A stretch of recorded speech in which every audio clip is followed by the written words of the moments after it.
বলছি আপনার ওটা করলে আমি এই হল থেকে চলে যাবো 30 জুন এই এলাকার থাকা যাবে না। হ্যাঁ আমি অবস্থান ত্যাগ করে দিই। আরো কয়জনকে ডিসিশন করছেন এই এলাকার?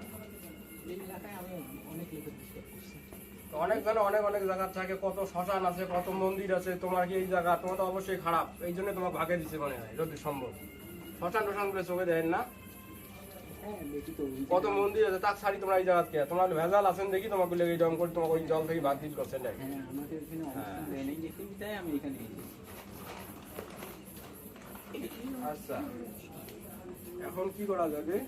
এখন তো আমি বললাম এই যে যাওয়া হ্যাঁ হয় বলি দিতে হবে না আর তোমার এই মেয়েকে গিয়ে পূজা করতে হবে। বলি কতদিন পর দিলে হবে? যেদিন বলি দেবেন আমি সেই দিন এখান থেকে অবস্থান ত্যাগ করবো। আচ্ছা সেটাও চেষ্টা করবেন, ঠিক আছে দিয়ে দেবো। তাহলে রুগীটা যাও ওখানে ঝাড়ি যাও। আমি এখন কিভাবে দেবো? আমার হুজুরের মাধ্যমে করতে হবে এইসব। না, আমার হুজুর লাগবে। হ্যাঁ আপনার হুজুরকে দিয়ে সব করতে হবে। আচ্ছা এখন আমরা একটাই কথা সেটা হবেন যে হুম বলি টলিলে বাদ, হুম খালি শুধু পূজাটাই দেওয়া হবে। কোটে দিলে হবে মন্দিরে নাহলে চারটা পথের মোড়ে। 4টা প্রতি কে ভাল করি যখন সারা জীবন ছিলাম 3টে প্রতি লাগবে 4টা প্রতি। হ্যাঁ চারটা পথের মোড়ে। এলাও কিন্তু কথা সকর বকর চলছে, সত্য কথা কন। হ্যাঁ আমি সত্যি বলছি।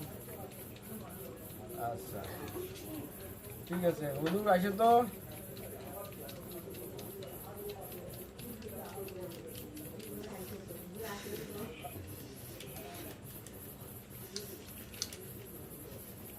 আসসালামু আলাইকুম। ওয়ালাইকুম আসসালাম। জি ওস্তাদ বলেন। হুজুর এই যে এইগুলা তো এইগুলা চায়া গেল কানি বিষয়ে আর কি কি করা যাবে? রুগী তো অসুস্থ। এখন রোগীকে সুস্থ করতে হলে কাটানি করতে হবে। কাটানি করা হবে, এটাও তো ভেজাল। জি আচ্ছা ও কাটাকাটি করার মধ্যে পরে এখন রুগী সুস্থ করতে যা করা হয় তাই করেন তো। জি আমি যেটা করার আমার সাধ্য মতো আমি চেষ্টা করবো, বাকিটা আল্লাহ ভরসা। আচ্ছা রুগীর ডাক দিব। হ্যাঁ রুগীকে ডাকবেন, আমি একটু খারাপ করি। গেল রে রুগী রাকিব আয় তো সামনে আরে আয় রুগী দিয়ে ঝাড়া বসে ওই দেখ। গামছা লাগবে নাকি? না না আমি এখান থেকেই দিই।